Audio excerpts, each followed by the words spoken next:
Okay, in this system, I'm using a QSYS core to drive my lifting column. I'm also using the GP8x8, and I am emulating the desk panel that I ship with the lift using the QSYS software.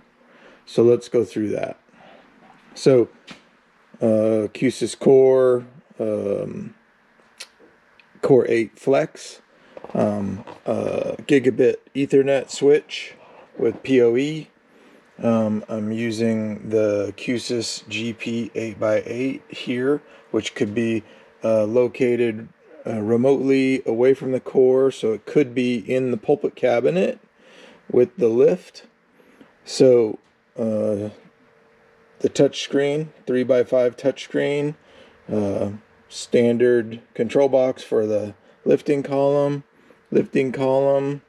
Now what's different here is I have a bank of 6 12-volt relays here.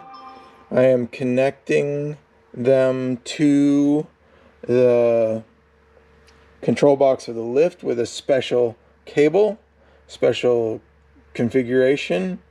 I'm using a 7-conductor cable over here to connect it to the back of the GPIO.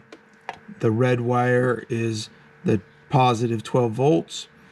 White, yellow, green, blue, orange, and violet are all control lines, all set to 200-volt open collector in the QSYS software. If I go back over here, you can see I've got the red wire and I've got it looped to each relay because we're controlling the negative line. So this is a syncing system. So I've got them in order: white, yellow, green, blue, orange, and violet. I've got the relays labeled. So the first relay is up, down, the stored 1 position, stored 2 position, stored 3 position, and the actual store function. All right, so this is just like the desk panel, which I ship with the lift, which has up, down, a stored 1 position, stored 2, stored 3, and the store function. So I technically don't need this for troubleshooting if I have this UCI loaded in my system, like as a maintenance page.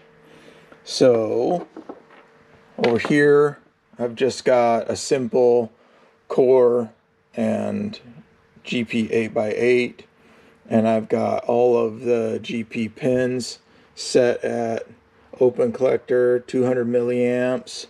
The relays over here are only 24 milliamps. And then on the user interface, I've got all these buttons set as momentary buttons, except for the bottom one. I set it as a toggle button because when you want to store the 1 position, rather than using 2 hands, you can just press S and that will stay on, and then you can press 1 and that's momentary, and then you can let the S go, and that will store the first position. Using this system, I can actually store other positions. So while this may be my soft upper limit, I could store a position for another speaker or a different speaker.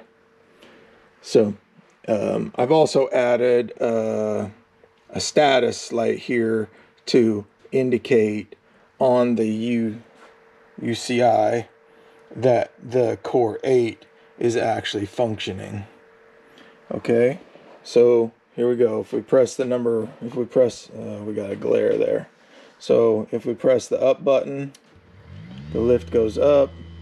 If I press the down button, the lift goes down.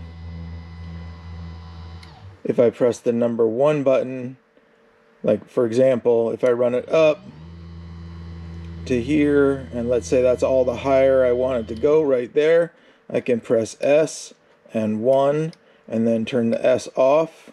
And now when I press the number 1 button and hold it, it will only go up to that stored position and stop.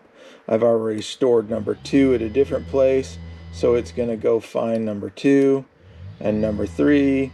And you'll notice here, if I press number 2 again, it's going to go up to get to number 2 because that's where I stored the location. So the lift chooses whether to go up or down based on its current location and the stored location.